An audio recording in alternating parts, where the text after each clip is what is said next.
Hello everyone, I'm really missing you. I hope you're all doing okay.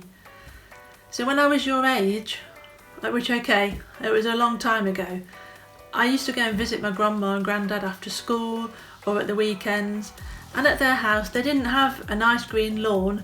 They had an area of soil where they used to grow potatoes and runner beans and beetroot and all sorts of vegetables. And as a young child, I thought that I could get dirty and muddy without actually getting told off, and that would be a good idea. So I asked my grandma if I could help, and so she gave me a part of the garden right near the back door of the house so she could keep an eye on me, that I could look after. And I used to dig it up, and I used to take all the weeds out and the stones and stuff, and then I'd plant some seeds and water them, and hopefully some carrots and radish and lettuce would grow. Now, as you know, I'm not always very patient, and even when I was young it was the same. So every time I went to visit them, I'd rush through the house to go and see if anything had grown, and quite often I was disappointed that there was nothing there or it hadn't changed much, until eventually one day my grandma said to me, "Yeah, they're ready, you can dig them up, wash them, take them home and eat them." And I was so happy, I was so pleased that I'd managed to grow something all by myself.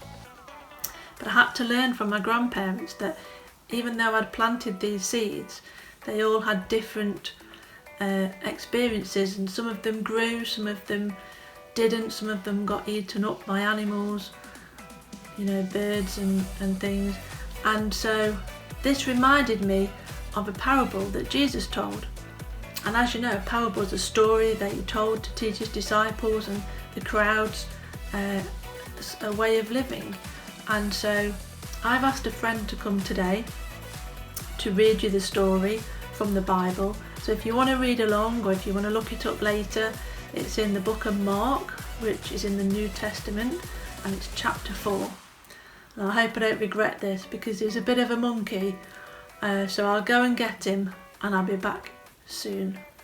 Hello everyone, it's me, Milo. I'm so excited that I get to read this story to you. Yeah, I know I'm a monkey, but at monkey school we don't just learn about eating bananas and swinging through trees, we learn to read as well. In my Bible it says that this is called the parable of the sower, which is great because my mum is a really good sewer. She makes all sorts of things: dresses, trousers, toys, curtains. In fact, I didn't know there was a story in the Bible about needlework. I'll have to tell her.